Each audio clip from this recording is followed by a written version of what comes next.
संयोजक सर्वेश कुशवाहा जी, सुहेल देव राजभर पार्टी के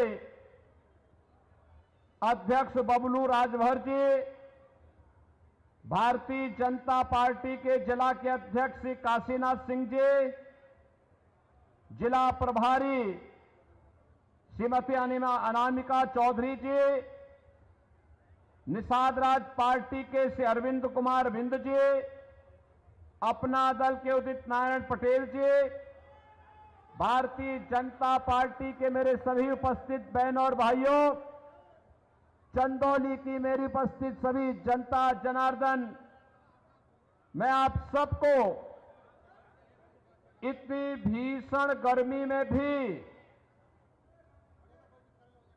पूरे देश की आवाज के साथ अपने आप को जोड़ने के लिए हृदय से स्वागत करता हूं।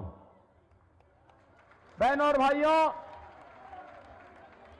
अब तक 5 चरणों के चुनाव हो गए हैं, आज छठा चरण हो रहा है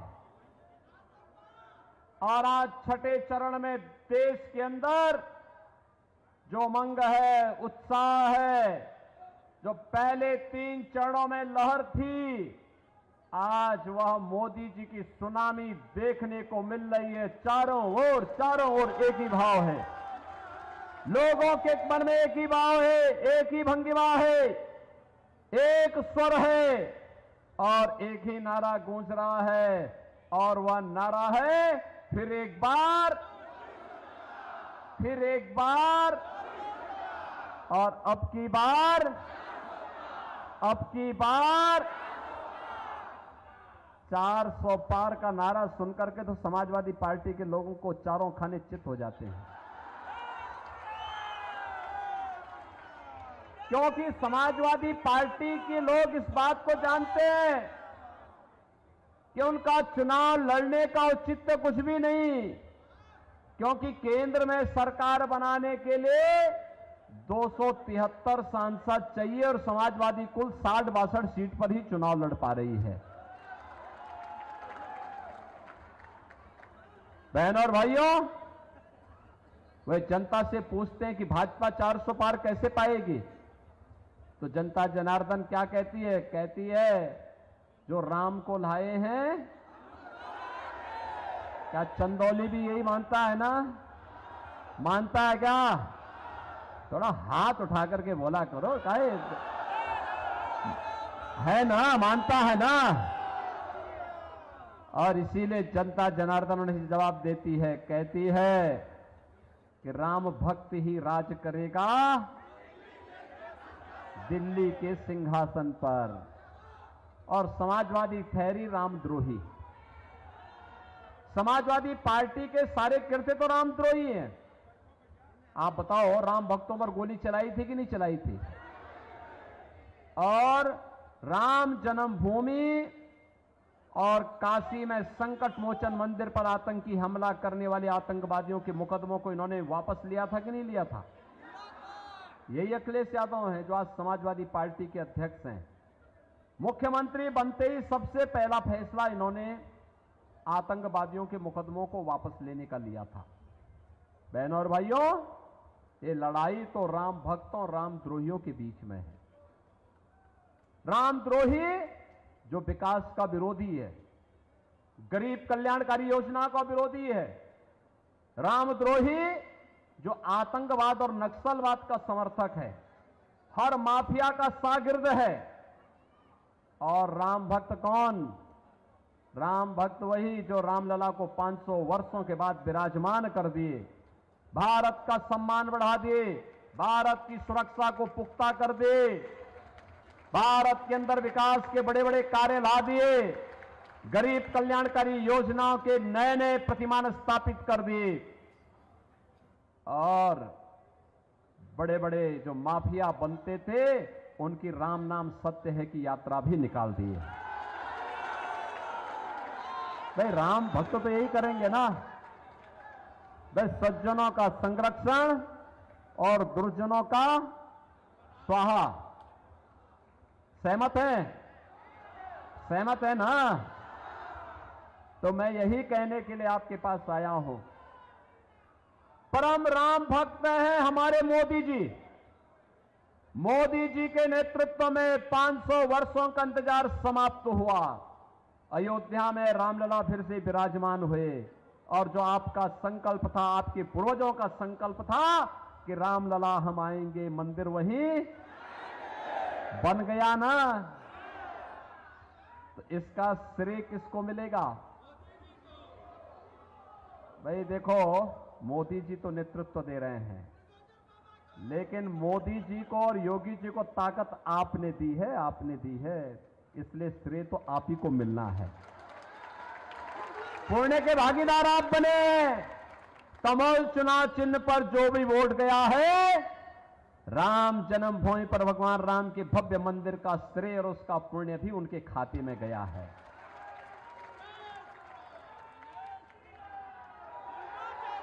और मोदी जी के नेतृत्व में दुनिया के अंदर भारत का सम्मान किस कदर बढ़ा है। आज दुनिया भारत को सम्मान की निगाहों से देखती है। समाजवादी पार्टी की सरकार के समय उत्तर प्रदेश और कांग्रेस की सरकार समय देश के सामने पहचान का संकट खड़ा हो गया था। आज दुनिया के अंदर सम्मान बढ़ा है, सुरक्षा पुख्ता हुई है। अब कोई घुसपैठ नहीं करता हमारी सीमाओं में, आतंकी वारदात नहीं होती है। पहले आतंकी घटनाएं घटित होती थी, सुबह उठते थे, समाचार पत्र पढ़ते थे, पहला समाचार भ्रष्टाचार का, घोटाले का, और शाम को होते होते किसी बड़ी आतंकी वारदात की समाचार आते थे। बहनों और भाइयों, आज आतंकवाद समाप्त, नक्सलवाद समाप्त।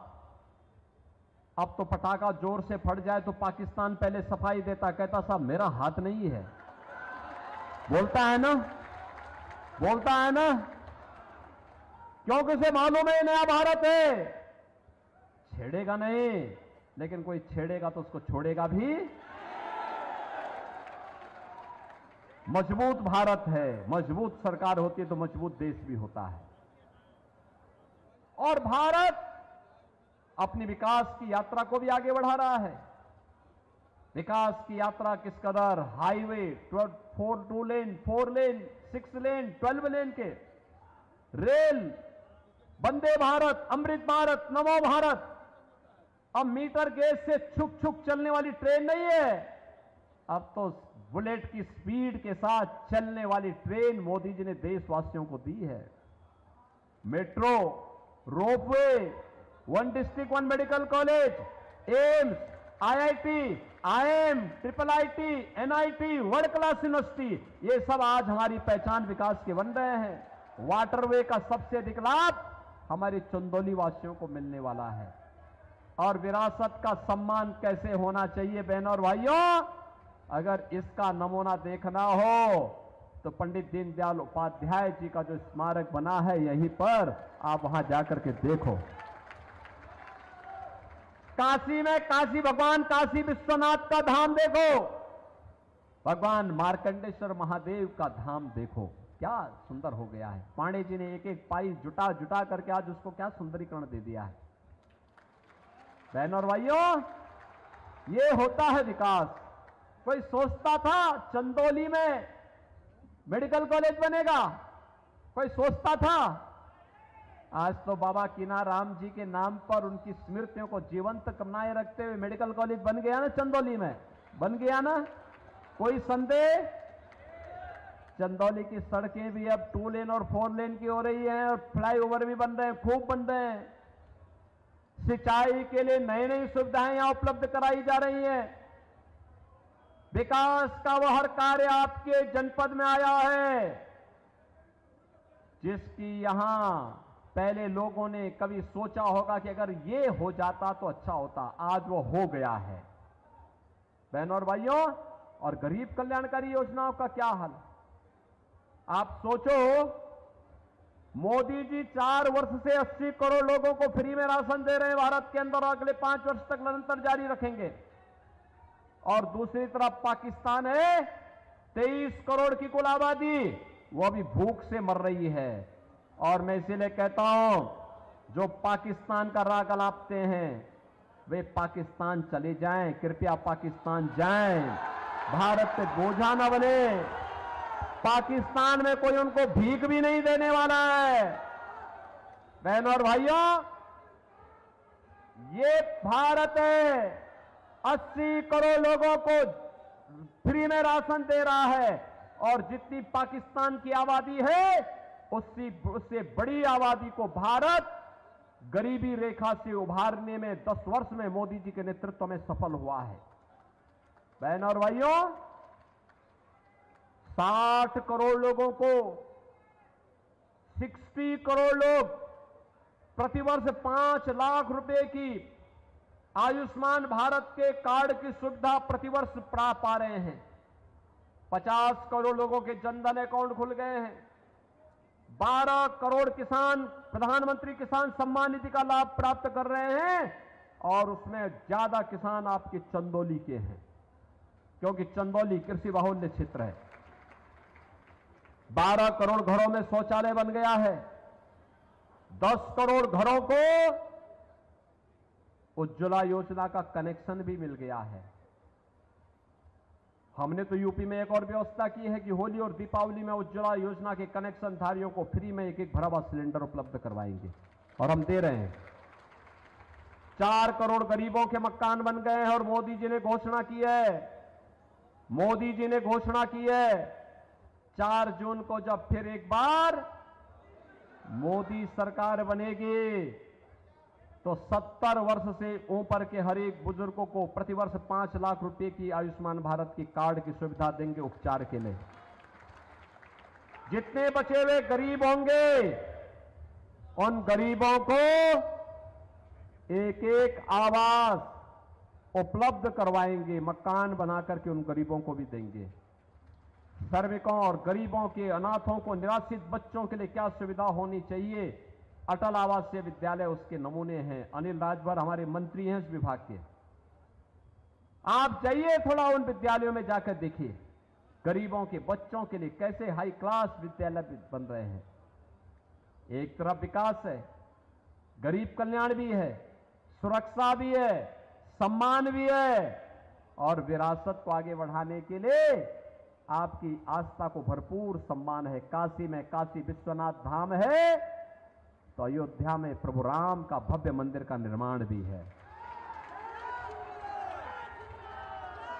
बहनों और भाइयों, इतना सब कुछ हुआ है, लेकिन इस सब के बावजूद जब विपक्ष चारों खाने चित है तब गुमराह कर रहा है। उसने झूठ का सहारा लेना प्रारंभ कर दिया है।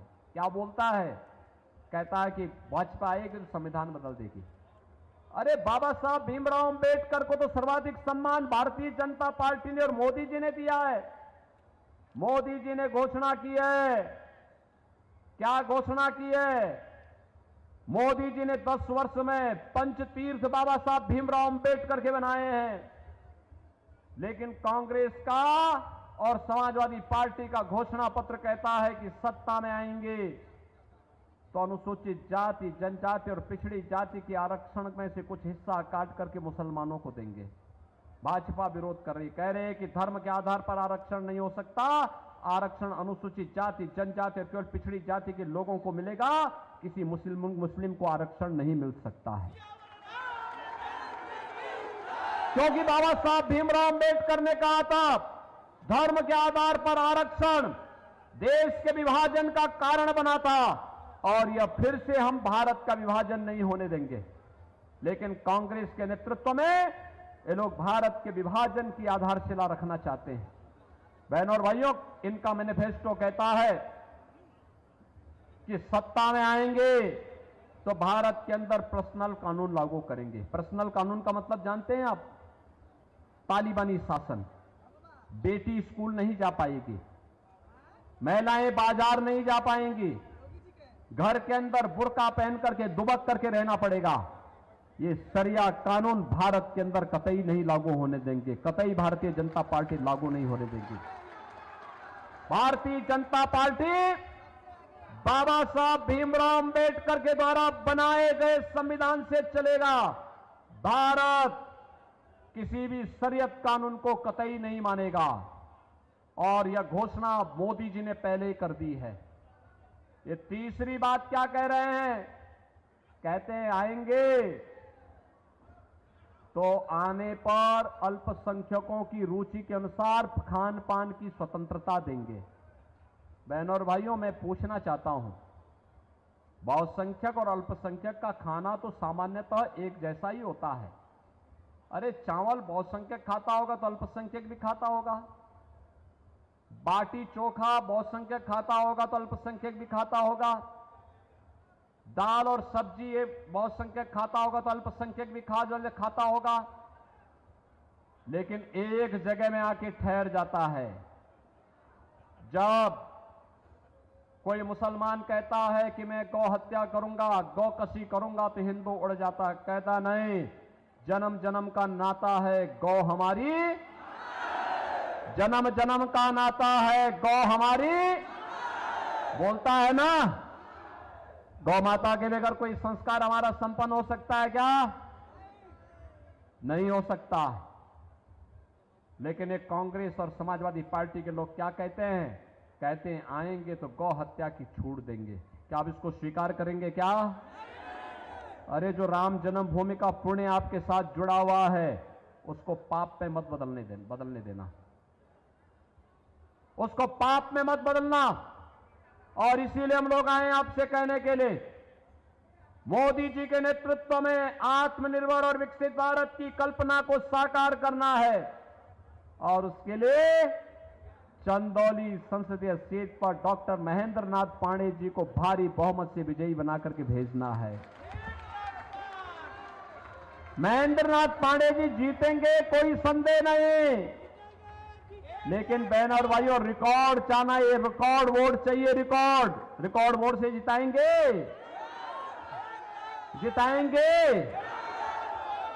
इसी रिकॉर्ड बनाने के लिए मैं कहने के लिए आया हूं।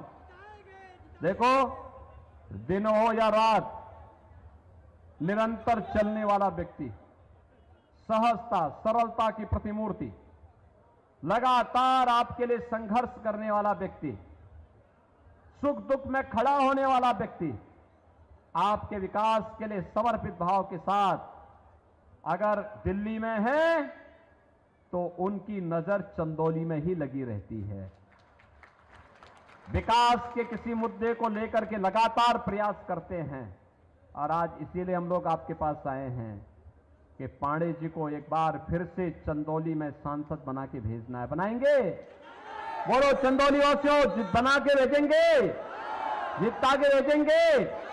थोड़ा दोनों हाथ उठा करके मुझे आश्वस्त करिए, जहां तक मेरी आवाज जा रही है, दोनों हाथ उठाकर बताइए, पांडे जी चुनाव जीत के जाएंगे ना रिकॉर्ड वोटों से? लेकिन इसके लिए आपको दो काम करने होंगे। करेंगे। पहला काम, कल से 31 मई तक आपके पास 6 दिन मिलेंगे। 6 दिन के अंदर आप में से हर व्यक्ति प्रतिदिन 5-5 परिवारों के पास जाएंगे। 5-5 परिवारों के पास जाइए। कमल खिलाने के लिए, आत्मनिर्भर और विकसित भारत के लिए और राम राज्य की संकल्पना को पूरा करने के लिए, फिर से मोदी जी को प्रधानमंत्री बनाने के लिए उन लोगों को कमल चुनाव चिन्ह पर वोट देने के लिए प्रेरित करना है, उनसे अनुरोध करना है। करेंगे? तैयार करना उनको, करेंगे। और चुनाव के दिन ये लगभग 100 से लेके 125 वोट हो जाएगा। इन 100 से 125 लोगों को मतदान केंद्र में ले जाकर के मतदान कराना है। कराएंगे। पांडे जी को भारी बहुमत से विजयी बना के भेजेंगे। तो फिर मेरे साथ बोलेंगे, भारत माता की, भारत माता की।